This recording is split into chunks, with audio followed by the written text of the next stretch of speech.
आज आहे मार्गशीर्ष महिन्यातला पहिला गुरुवार.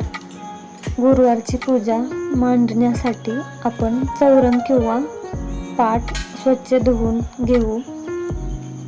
त्यावर लाल किंवा पिवळ्या रंगाचे वस्त्र अंथरून घेऊ. चौरंगाच्या खाली आपण रांगोळीचे महालक्ष्मी यंत्र काढून घेतले आहे. नंतर तांब्याचा किंवा पितळेचा कलश पाण्याने भरून घ्यायचा आहे. त्यामध्ये हळदी कुंकू, नाणे, सुपारी, अक्षता, आंब्याची पाने, नारळ ठेवून घ्यायचा आहे.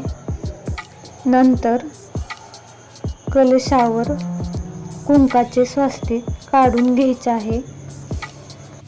कलश स्थापना करण्यासाठी अक्षता आपण कपड्यावर ठेवून त्यावर कलश स्थापना करून घेऊ. नंतर श्री गणेशाची स्थापना करून घेऊ.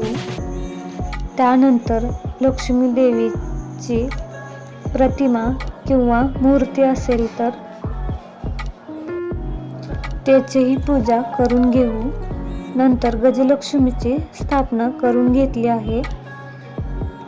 विडा मांडून घेतला आहे. फळे, पंचामृत, धूप, दीप, अगरबत्ती, कापूर घेऊन पूजा पूर्ण केली व नंतर कहाणी वाचून घेतली आहे. कहाणीच्या नंतर आरती करून पूजा पूर्ण झाली.